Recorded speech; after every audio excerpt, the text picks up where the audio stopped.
Hello, everyone. Welcome to Pod Mavericks Presents Group Therapy. My name is Kirk Henderson. I'm editor-in-chief over at mavsmoneyball.com, and we are hosting what will be our hopefully regular Friday afternoon show here, doing a little live show like we used to do in the green room. Had one last Friday that was shockingly fun with our friends overseas joining in the middle of the day, which is great. I really want you guys to participate here. I'm going to post the link here in the comments and pin it. Should have done that beforehand. Give me just a second here. And yeah, so it's been kind of an uneventful week, I think, in Mavs land. I really had no idea what I was going to be talking about on the show at all until yesterday when the Dallas Mavericks ended up closing out, or not the Mavericks, the Milwaukee Bucks ended up getting closed out by the Heat. And so, here we are because after, Giannis had quite the day in terms of being online, where everyone really loved his thoughtful answer about failure. And I felt like a crazy person, but opted to not comment on it whatsoever because there's really no upside in that regard to just talking about these sorts of things whenever it's not your team involved, that sort of thing. Hello from Germany. That's fantastic. Ruff, I did not know that you were over there. We need to get our Slovenian friends here as well. Anybody that wants to talk or ask any questions, but I'll pick back up what I was rambling on here about in a second. I see Hyperion waiting in the chat. We're going to pull him up here in just a second. But, Mark Cuban kind of had some odd thoughts related to Giannis's answer. And he said, great response, Giannis. This response should be required viewing for every sports media member and journalism teacher and student. Headline-seeking questions that look good in a tweet are what sports media has devolved to far too often. And in, just a shocking turn of events, Dallas Mavericks owner Mark Cuban is wrong because he doesn't understand how content functions in this day and age. And I just kind of wanted to talk about his comments for a second because, the Dallas Mavericks sports media has some people that I love, some people I don't get along with, but every single one of them goes to work and works hard. I really want that to be out there. It's not easy going up and asking questions. And one of the things that drives me nuts about this is that the notion that the question is the problem. And I can assure you the question is not the problem. It's the answer. Luka Doncic, for example, we all love Luka.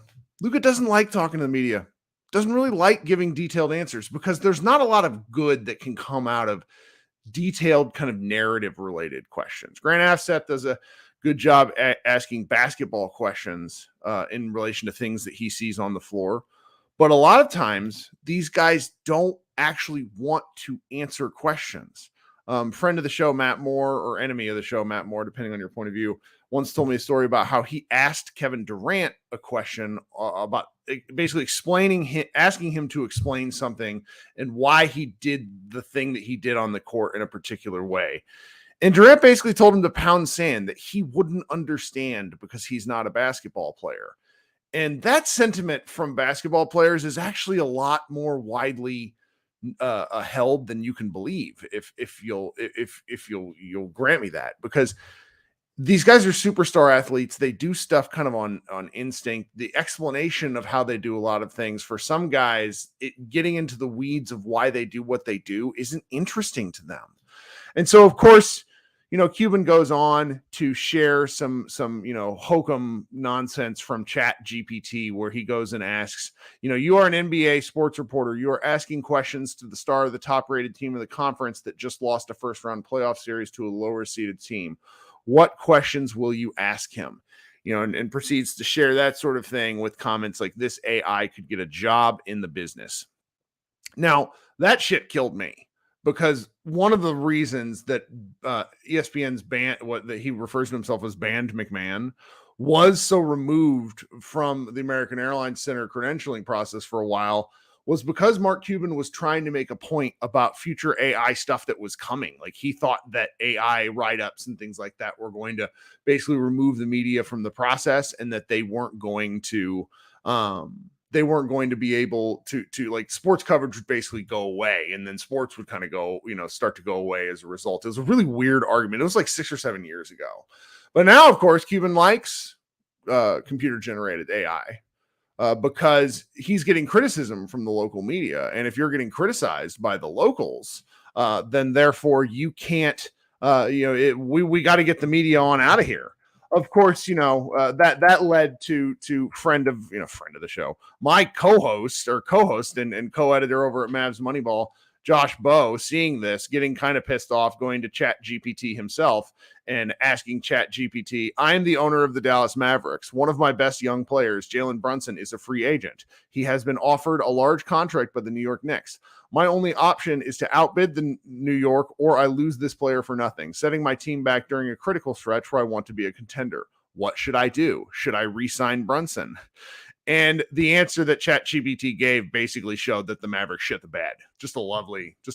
Josh has it on. I will post it in the comments if anybody wants to see it. It was a great, just back and forth. I don't really mind Cuban dunking on journalists. I don't really consider myself a journalist, but it's like, number one, you're clearly tampering with Giannis. That was a frustrating, just blatant, obvious thing. It's like the Mavericks have no means to get Giannis. Please leave it alone, friend. And it's like, could he please not? I don't want to think about Mark. Just don't want to do it. Just don't want to do it. Not for a couple of weeks. Okay, I've got 3 people waiting. I'm going to bring you all up in order, and anybody else that wants to come up, please click the link in the chat. If you're listening on the podcast, really appreciate your support as well. Coming up first is my man Hyperion. What's up? This is hopefully not too late for you. Oh, hello, Kirk. No, it's 10 p.m. here in Hungary. Greetings to everybody. Hello, Hyperion. How you doing today? I'm doing fantastic. I love that Mike Cuban started to recruiting Giannis Antetokounmpo 2.0 already. Sure, let's just do it again. Sorry, come again. Well, it's he's doing it again, so it's like, yes, why not? Why not? I love Mark Cuban as a character, but I have more, and as the years go by and by, I have more problems with Mark Cuban, the Dallas Mavericks owner, because he says some things that are just mind-blowingly idiotic. So I love Giannis. I said before, I listen to podcasts, mainstream American sports media like First Take, Undisputed. You like those? Bill Simmons and all these guys getting on Luka. He isn't in the playoffs. And I see these playoff games, and I'm wondering, which Dallas Mavericks starters with Luka in his whole 5 years would play in these playoff teams, would start? Finney Smith, Dinwiddie, as Josh Bowe wrote that fantastic piece, how Dinwiddie and Finney Smith are barely playable in the playoffs with the Nets. They are nowhere playing at a level they played in Dallas with Luka. I mean, Finney Smith is just shooting, couldn't shoot a three.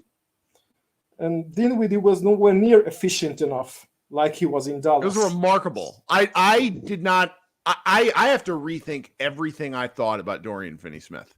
Everything. And I love Dorian, but I was shocked. Yeah, I also. And watching the Cavs Knicks, because I just wanted to feel the pain seeing Brunson succeed.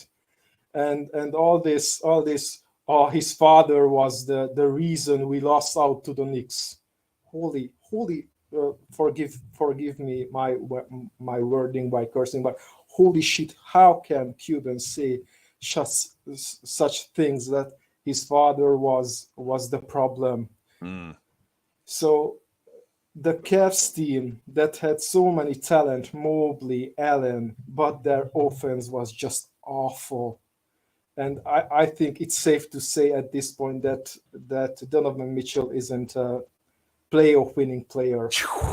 What a collapse from he that was dude. Just awful. He was just awful in these playoffs. Holy shit. And Yeah. I think, and I know Kyrie Irving is a fantastic individual talent, but I think Brunson is more of a winning player right now than Irving is. So I think that Brunson has more impact on winning than Irving does. That's my opinion. I love this opinion, number one, because we can't really disprove it either way. But the thing that I really enjoy about the concept is that quietly, Kyrie really hasn't been a playoff factor since 2017, 2016. It's been a long time. I mean, he argued fairly recently that had Giannis not stepped on his foot in 2021, the Nets would have gone further. But but all we can do is what we have.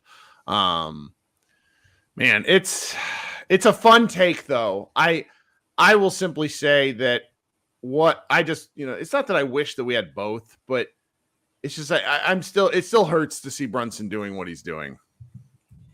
Yeah, but the Mavericks are now in a situation you must overpay for Kyrie, and I think we must pay Kyrie. But I really hope we flip Kyrie for something, because I have no confidence that Kyrie Irving can play a whole season, and he can play in the playoffs when it is time, because he will be injured. Yeah. Or something. He always gets injured in the playoffs. Since 2016, he always gets injured, or something is up with him.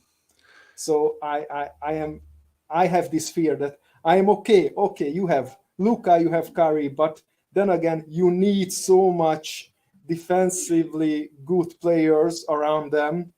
So I think you can only build with Kyrie and with Luka if Luka comes back as a more complete player, offensively also, like shooting 80% from the free throw line, a little bit better with catch and shoot threes and all that stuff, and average giving a more effort on defense, have a little better body language. So if Luka comes back as a more complete player and gives more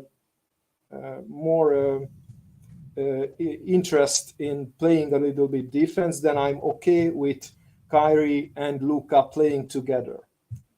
Right. But I really have to say that my confidence that Kyrie can play a whole season without serious injury. I just have a feeling that when we will be in the playoffs, something will happen to Kyrie, and then puff, the whole. I really think that the Dallas Mavericks have only in this last 3 or 2 years in Luka's contract, they cannot build a true contender around Luka, because they made already too many mistakes, starting with the Porzingis trade. Yeah. I mean, so I think the only option they can do is to build something, and they can say to Luka when his option year is upon us that, look, Luka, we have a team that we can win in the future with. Maybe. I don't think they can build a true contender around Luka in this contract that he signed. Because there are too many cooks in the kitchen, because of the front office is full of people, but Cuban makes decisions, so nobody can really do something. They can only just, look, Mark, we think this is what we should do, and Mark can say, no, I don't like that player. But I don't know. I like this take. I like it makes me sad, but I tend to agree with the take, because my thought process has been, if the Mavericks were to get lucky and jump up into the lottery, the top 4, like the top, because that's the way the NBA lottery works, you can go number. And if that is the case, then that gives them some flexibility. I think they will get. in the top 4. You like that? NBA will rig, because they don't want to have Luka out of the playoffs again. So they need to give something to the Mavericks to have a chance to build something with Luka, to have a chance to get into the playoffs. Well, I mean, we'll see. We got something like 2.5 weeks until the lottery. Just so everybody in here knows, Josh and I will likely hold a live show around the lottery so that we can all suffer in real time. Yeah. So you got anything else for us? No, my heart hurts watching these playoffs. See, and you're a better man than me, because I'm honestly turning on like the fourth quarter for most games. I'm not watching a lot of it. I need a little bit of a break. I'll watch the second round.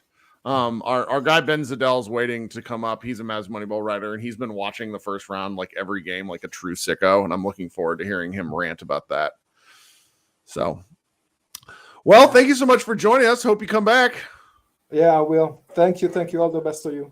You as well. Really appreciate it when folks come in here and help me get this show started. The start of the show is arguably the hardest part, because when you subscribe to the channel, which all of you should, you got to go through a couple of notifications on the YouTube page. Like, you got to click the bell for upcoming live shows. Then you got to click it again to basically be notified on your phone for when anything goes live. It's a little bit more challenging than Spotify Live, but the audio is better and the process is better. So Ben and Ewan are waiting, but I see my man Tyron, who I've not talked to since the last show, in the chat. I'm going to bring him up, and he looks like he's driving, which is fantastic. It's going to be great audio, and I hope he doesn't crash his car. Tyron, what's up? Hey, what's going on? Woo! It has been a while. Welcome back. Yeah, well, that's back. I was under different. We are. Got a question for you. So, I was on my usual Google news. Apparently, hey Tyron, I think because you're on cellular, the connection's not ideal. We can't hear you very well. Is that going to be a? I hope I'm gonna have to go. Like, can you try to come back in a little? We'll be here for like an hour. Can you try to come back if you're on a connection soon? That'll work. Okay. All right. Thanks, man, for joining. Appreciate it. Yeah, I hate that. I miss Tyron. Tyron always hops into the live show, which is great stuff. Green Room. We hadn't seen him for a while. More transitions over from the live show. But yeah, it's the video part makes the where we used to do with the Green Room. You could get away with audio only. With this, it's a little harder to do. All right, Ben, what's up, man? You are on mute. You have muted yourself. Now. There we go. What's up? Perfect. Oh, nothing much. Just wanting to chat, I guess, a little bit of Mavericks, a little bit of basketball. You were really angry in our Slack the other day. Something really spurned you. Do you remember what it was? I'm trying to remember what it was, where you're just like, I'm going to write about this. This is an old man. Oh my gosh. Yes. It was the little thing from NBA Reddit where they had linked everybody's primary rivals and their secondary rivals. All right. I'm going to talk about this. I'm going to see if I can find this while you're talking. NBA Reddit. Essentially, I found it on Twitter, so I don't know exactly where it came from. But I got it. It was NBA Reddit. And they had the Mavs' primary rival, I believe, was the Clippers. And then the secondary rival was the Suns. And absolutely not, man. Like, congratulations that we recently played them in the playoffs. But, like, the Clippers so everyone's on the whole Kawhi has been injured. Paul George has been injured. What I think everybody's forgetting is that the Clippers are in the middle of one of their most successful runs in their franchise history. They actually made it to the Western Conference Finals a couple years ago, and they never done that before. So they're actually doing really successful, and they're just nowhere near a rival for the Mavericks. I don't care that we lost to them a couple rounds in the playoffs when Luka. It was one series was Luka's first ever playoff series, and it was in the bubble and weird. The second one was a crazy 7-game series. That took. I don't even know how to describe the effort that Kawhi, like one of 2 or 3 of the best playoff games I've ever seen someone play. So, they're not rivals to the Mavericks. We played them recently. The Suns, same thing. Like, I'm not gonna get, like, I don't care about the Suns. Like, I'm sorry to disappoint any Suns fans or anything. That I doubt there's any Suns fans in here, but I don't care about the Suns. They mean nothing to me. I care about the Spurs that won 5 titles when the Mavericks have only won 1. They're This the is rivals. amazing. I don't care that they're down in the dumps right now. I want to be like, I'm really mad. I'm like really mad that they lost to the Spurs in that last game of the season, because it really affected nothing as far as the draft stock goes. And like, we had beat them like 7 or 8 times in a row, and like, come on, man. Like, I just want to beat the Spurs over and over again. Same thing. Rockets, they're not as big a rival to me, I guess, but still, I don't want the Rockets to succeed. I think it's funny that they've like missed the playoffs like 3 or 4 years in a row, Mhm. and that their team's awful. Like, this is hilarious to me. I don't care. So you could get me involved in the Memphis Grizzlies a little bit, maybe the Pelicans, because they're in the same division. But like, talk to me when the Clippers and the Suns have won a title, and then like we could be similar on the same level here. I don't know. What do you think? I mean, the regionality of NBA rivals is what's really stood the test of time. And Mark Cuban argued this a while ago, where he's like, if you look at just based on geography, there's a number of teams in the West that ought to be in the East. And the Mavericks aren't far enough east geographically for it to really matter. Like, the Grizzlies probably have the Grizzlies, Pelicans, and Timberwolves have a better case to be in the East than the West does. But it's such a confusing thing. This whole map, and those of you that are watching on video, you can probably tell it a little bit, but like that, and that's really the big challenge is just the fact that the Maverick, the Spurs are it for us. Like the Clipper, it'd be one thing if you just got to have a lot of the same teams playing each other over and over again for real rivalry stuff to work out. And the teams can't shift players. So the Clippers one is at least interesting because the Mavericks and Clippers have had like largely the same players since 2019. But it's not going to work past this year. Yeah. Again, that was a dumb one. Didn't you bring it up in the group chat that basically the Clippers were only healthy for that one series where they beat the Mavericks, and then since then they've just have not had a fully healthy squad for a playoff series? Oh, it's just pissing me off to no end. And it didn't occur to me because I have these friends in the national media that don't really view those series as all that important or interesting, but it's because the Clippers never did shit after they beat the Mavericks. Yeah. And it drives me mad because Luka was so awesome. Like there was an asinine comment from I like the guy, but he's a Clippers guy who said, well, Booker was better than Luka was in those playoffs. And it's like, number one, friend, Booker is playing with 2 Hall of Famers. Luka did what he did against the Clippers, playing with, once again, Dorian Finney-Smith and some of these other guys. And I'm just like, what are we doing here? We can't be this prisoner of the moment shit. But and anyways, that's kind of a different conversation. But it's just those 2 series really defined the Mavericks, and no one cares about them because the Clippers died immediately after. Yeah. The funniest thing, I don't know if you noticed on that little NBA rivalry map, is the Wizards fans voted themselves their biggest rival.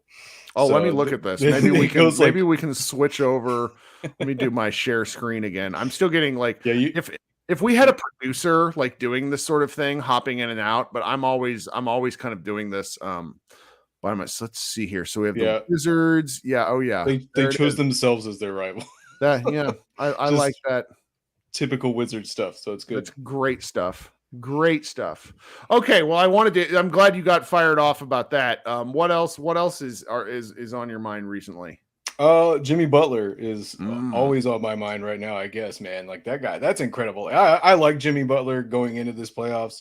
I've liked him for like, if this dude can like make me overcome my Miami Heat hatred and have me rooting for him against, now I guess it's going to be against my long lost son, Jalen Brunson now.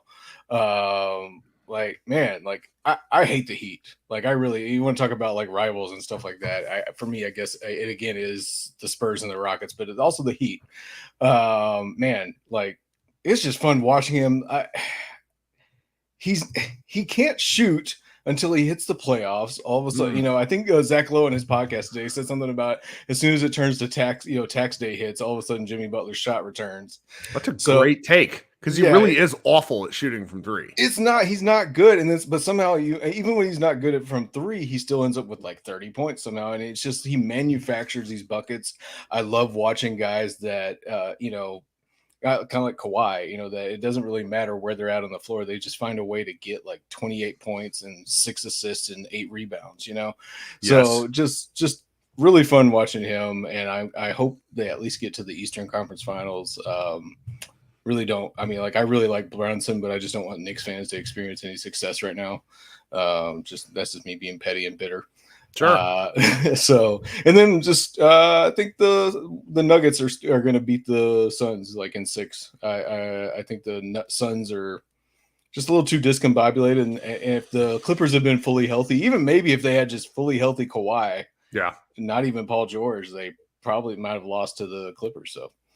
I'm going to be I think that Knicks Heat series is going to be a generational rock fight, because what got hidden in the discourse, the big picture discussions about the Knicks and the Cavs, is that the two offenses were fucking terrible. Yeah. Brunson was pretty good, but it was good amidst a sea of garbage. So it's what's the compare? And then they're going to go play the Heat, who also have a pretty.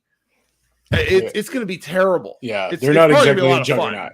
Yeah, no, it's fun. For me, I mean, I was really looking forward to a Bucks Celtics Eastern Conference Finals, but I mean, just how, I don't know, wide open. Everybody says it's wide open, and again, it really is never wide open. But man, maybe this year it really is, because I again don't like the Lakers. That's another team, but man, it looks like they could go to the conference finals in the West. So it's just, I don't know. It's a lot of times these playoffs seem really chalky in the NBA. As we know, typically most years, if you're not a 3 seed or above, you're not going to make the finals or even have a chance to win in the finals.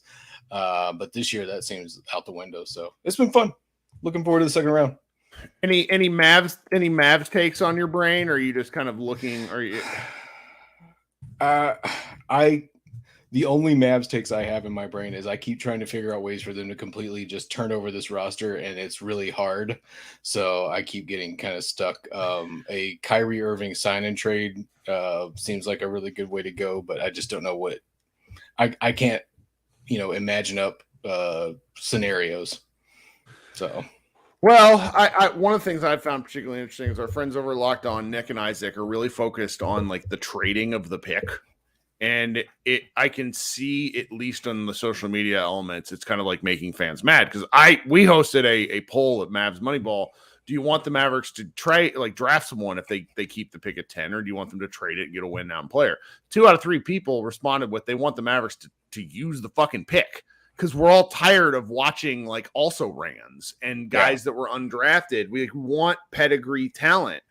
And Nick and Isaac have been sharing these different trade scenarios, and they kind of get shit for it, but it makes sense, because I still think their most likely option is they're gonna trade the pick.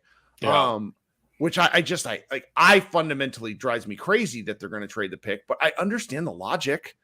Luka doesn't want no damn rookie.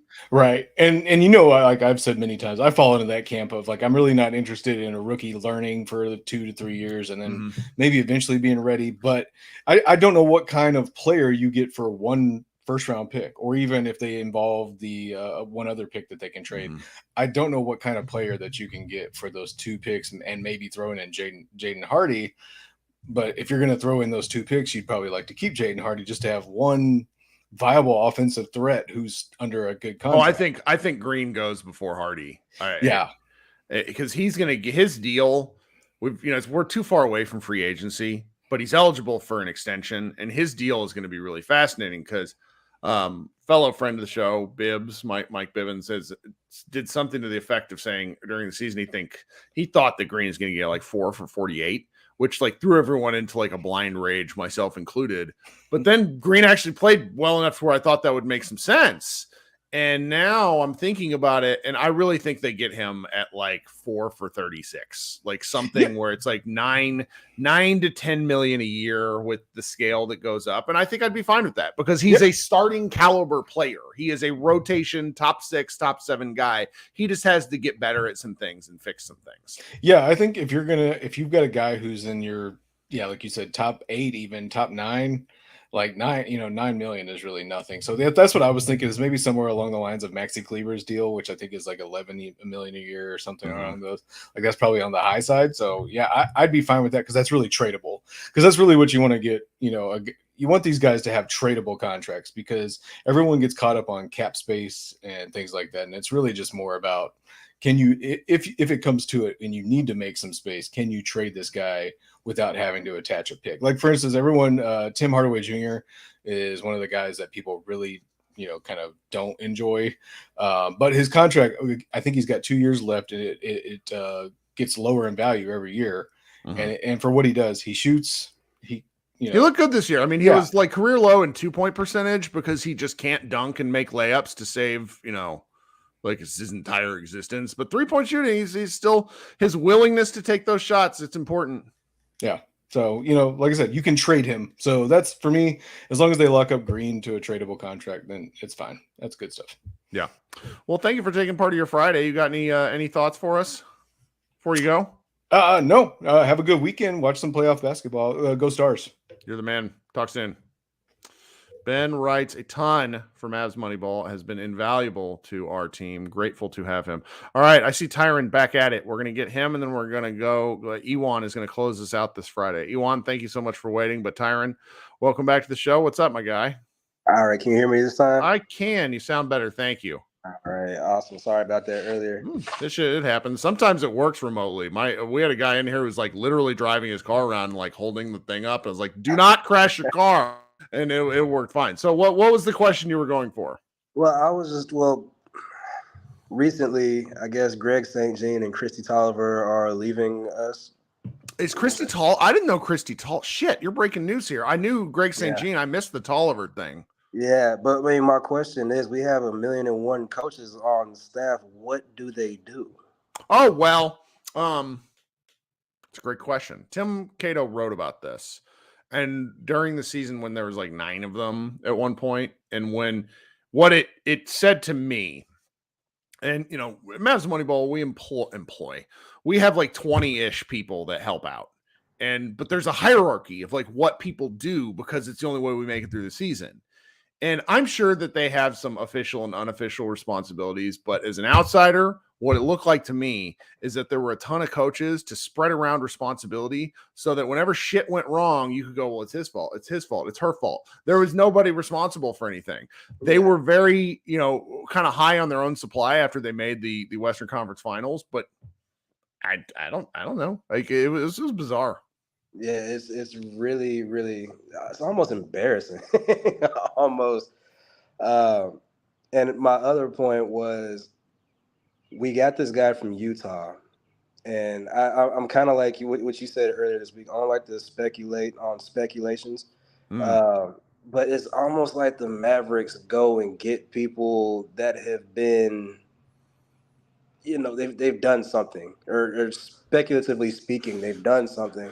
And again, it's embarrassing. You want to go hire the guy who got fired because he was accused of saying some racial shit? Like, come on.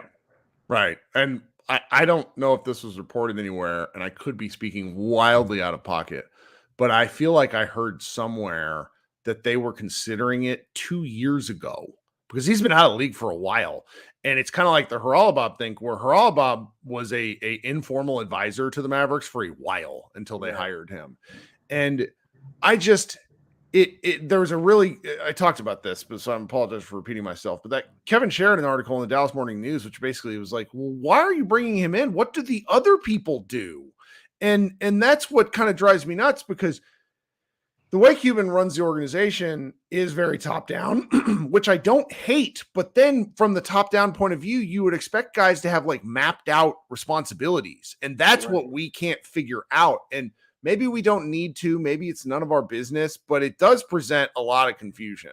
Yeah, it's a really, really bad look. And it kind of goes back to the point, well, how come nobody wants to come to Dallas? Well, come on, guys. Yeah. That has something to do with it.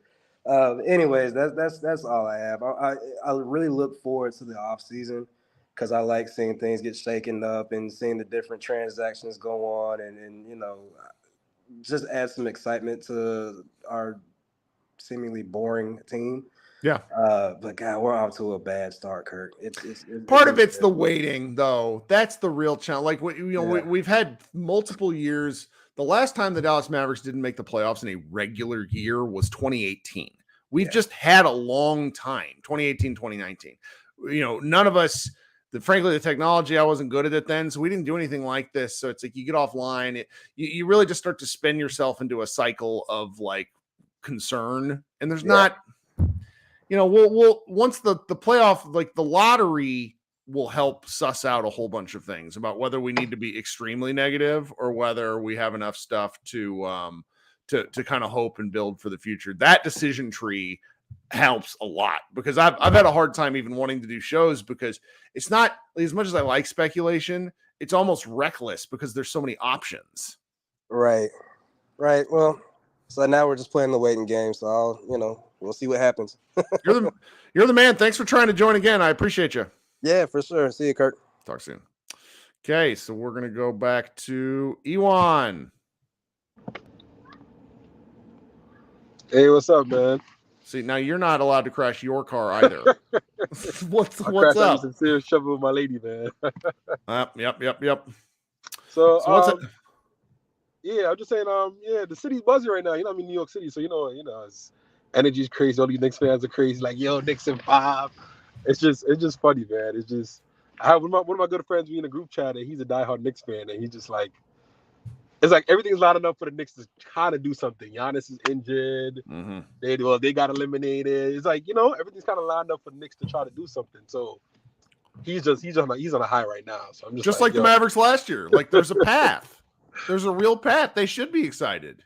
Oh man, it's so funny. And then they had like a New York Post, I think, or Daily News, one of the two. It was like, who's the top athlete? They had a poll, who's the top athlete in New York City? And they got Jalen Brunson at number 1. Like, come on, man, he's not Aaron Judge. Like, how y'all really just? That's crazy. He ended up being number 1 on the poll. I'm like, come on now, let's be serious. He's the best athlete in New York City. It's just the Knicks hype when it comes to voting. It's like Knicks fans are really everywhere. Like they're really everywhere. It's mind-boggling that they have such a. They've been garbage my entire life. Like ever since John Starks died against Jordan, it's just been bad for a billion years. And yet I saw ticket prices. Friend of mine shared top of the Garden ticket prices for Game 1, the next series. One seat was $900. Yeah, the Garden prices. Holy shit! The Garden prices. Don't even waste your time trying to get. If you're a regular guy like me trying to buy a ticket, and just watch it in the house or to go to a bar. In the city to go watch it because getting the ticket is good. It's a celebrity time. You're not gonna be able to get the tickets. You're not gonna be able to get it. It's crazy. Yeah. But back to like our stuff. Watching the playoffs and seeing all these people like they talk the talk and then they duck the media after. It's like, come on, man. Like Giannis not available to speak to the media. Dylan Brooks not available to speak to the media. And it's like going back to Dirk, regardless of what he went through in the playoff, how bad his performance was, how poor he was, especially against the Warriors that year that we lost. Yep. He never ducked the media. He sat and he spoke, and whatever feeling he was feeling, he just sat there. He took the beating. All these guys, these players now, they're just ducking and running. I'm like, come on now, like. So I have one friend. I have one very good friend who's a Bucks fan. His handle on Twitter is @NoTechBen. He runs this tech blog. He's a crazy Bucks fan, though, and he always whines that like Giannis doesn't get enough respect.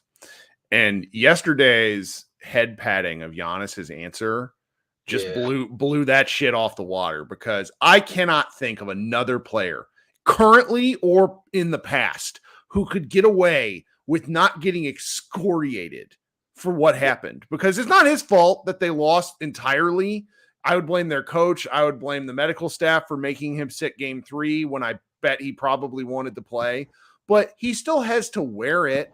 And to kudos to him for being able, like, I'm sure this wasn't on purpose. It's just the way the internet works, where everybody gets together and it's like, oh, what a wonderful answer. It's so great. Hey, yay. And it's like, no, guys, no, they lost. They have to take their fucking medicine and get it and feel embarrassed, because losing as a 1 seed is embarrassing. Full stop. We got cooked for tanking 2 games when we was out of the playoff contention, and we got cooked.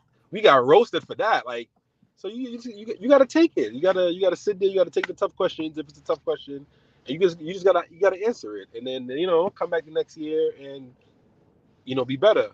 In the interview with Rachel Nichols and Dirk Nowitzki, he was saying that when he won the MVP after losing to the Warriors, like, that was like one of the most shameful time of his life. He didn't want the MVP because he just got embarrassed. So he's like, I don't want the MVP. Like, that was a bad feeling. But of course, he sat there, he took all the criticism, came back the next year, and he was doing his thing. So it's like, I don't know, these players it's just not the same without Luka. Like, and you go back to with the Kawhi and Paul George, like, those are the only series that they was healthy for. And he going to war with one game with KP. The next game he got thrown out. That's a game that we honestly should have won. Then his knee was fucked. Right, and then that was it. And then the rest is we have Trey Burke as our start. Trey Burke, Holly Stein, Gilchrist, Gilchrist. This is a really different world of players. Yeah.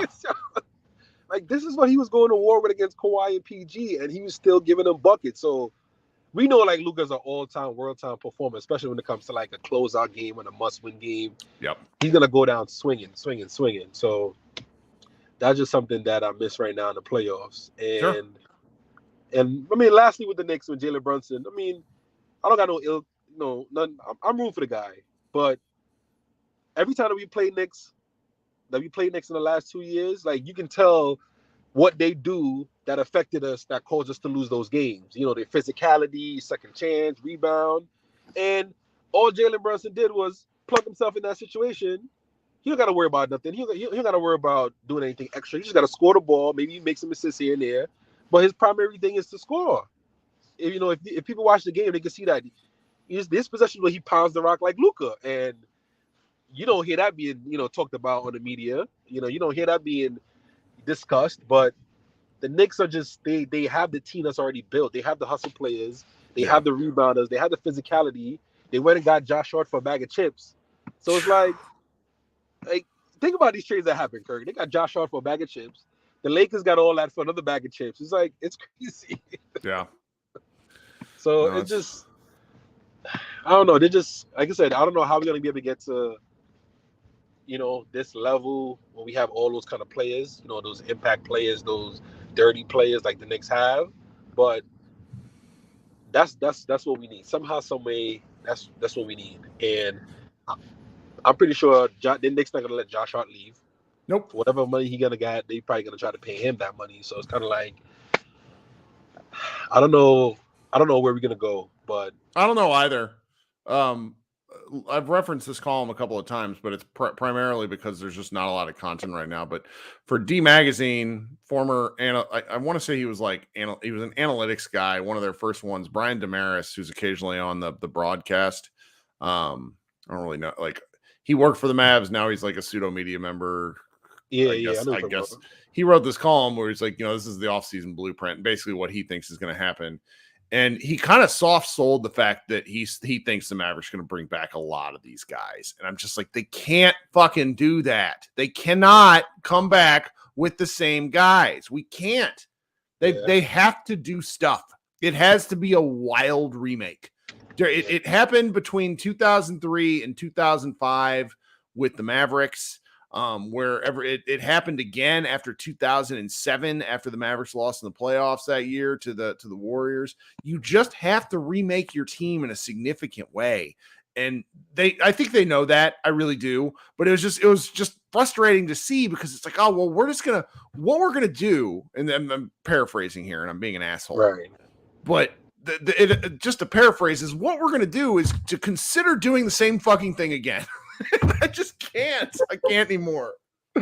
Yeah, I agree with you 100%. Like, even if like we can't get any free agents and you know, you're thinking like, okay, at least bring back these guys because we're not able to get anybody. I'd rather we cut ties and just maybe try some two-way players, get some undrafted guys, get them going. Because I don't want to see Powell again. I'm sorry, I don't want to see Theo again. I don't want to see these guys again that Jason Kidd could look down at the end of the bench and say, you know what? Okay, this guy's playing bad. Powell, get in there for 10 minutes. Like I don't want that. I don't want that security for J Kidd. I don't want the sense of we're continuing to accept like whatlessness, and that's okay. Like, no, it's not okay. Yep. Just get rid of it. Get rid of Powell. That's done and over with. Like, I don't want to do it. Like, give us some new people. Give us some fresh faces. Like, okay, we understand that these guys are not it. And like Nico said in this press conference, like we need more high IQ players. And I've been saying that all year. We need more high IQ players that can do something. Like looking around at Luka, like, here, Luka, do it. Here, no, like make something happen. And Powell is not that. Theo's not that. Holiday's not that. Just watch Clean House. Get rid of them. Don't bring them back. That's right. So, well, thank you for closing out the show. Any more thoughts? Hey, fingers crossed. Hopefully we move up. Oh, one more question. If you move up into like the top 4, right? Mm-hmm. And teams normally like trade back, like trade down. Mm-hmm. How does that work? Like you trade a top 4 pick for like like say the number 15 and 17 pick, like so in that case the Knicks wouldn't get a pick because technically the top 4 pick is ours. So yes, that's right. That's right. Okay, that's right. Gotcha. I just understand your question. If they were to trade back, it wouldn't become their pick because the lot. Yeah, that's a good question. I hadn't really thought of that one.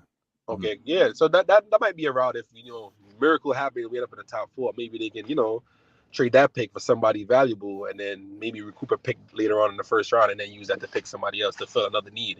So we'll see how it goes. All right, man. Thing, who you rooting for? You're not rooting for nobody right now, right? You're not. I will end up rooting for the Nuggets because Suns fans fucking annoy me. And I think that the Nuggets getting packed by 2 fat white boys in a row would be incredible for the content. I also just, it's just, I bitched a little bit about Booker. Like Booker's just one of these guys who I recognize as like a top 10, top 15 NBA player, but his face, I can't help it. He's like a villain. I don't know. I'm biased. Yeah, Nuggets win. Luka somehow will party with Joker, and that'll be a nice little pick to see. A nice little, because they're good friends. So that'd be good. All right, man. Have a good day. Whatever your next show is, we'll be here. That's right. Yes, sir. Okay. I saw a question that I wanted to address before we get out of here. Doe in the chat, longtime listener, occasional guy who pops in here, asked, "What do you think of free agent Chris Middleton?" I love Chris Middleton. Chris Middleton will never be a Maverick while Jason Kidd is the head coach because Chris Middleton is the one that finally pushed Jason Kidd out. They are not friends, I don't think. So yeah, that would be kind of my take. All right. So future shows, Josh and I will probably continue to record on Tuesday night. You can always hop in here and listen. We don't really do the guest thing, but if you want to participate in the live show, give us comments. It really keeps us going. Really love that sort of thing. I'll probably do another one next Friday, assuming I can get away with it. I've been like moving work around and basically like blocking off this hour, but you never know. I'll try to schedule that a little more in advance so that you can get notified. The final thing is any sort of subscribing to the show, likes, comments, all that sort of thing very much helps us. We're inching towards 1,000 subscribers, which is not, a big deal relative to like the audience that the show has, but it's helpful to me. So I would very much appreciate if you could do that. If you haven't already, though, I assume everybody who's already down here, the comments, the likes, all that sort of thing. It boosts, when people search stuff. I have to get better. Obviously people pointed out better camera, working on it, thinking about it. Life just keeps happening. Better background. We'll keep working on those sorts of things as well. If anyone out in the universe has any experience with thumbnails and making those sorts of things that we could use, like kind of an interchangeable group, reach out to me. I could use the help. I just don't really know what I'm doing. This is a lot of fun. All right, guys, we will talk with you soon. Thanks for hanging out. Happy Friday and go Mavs.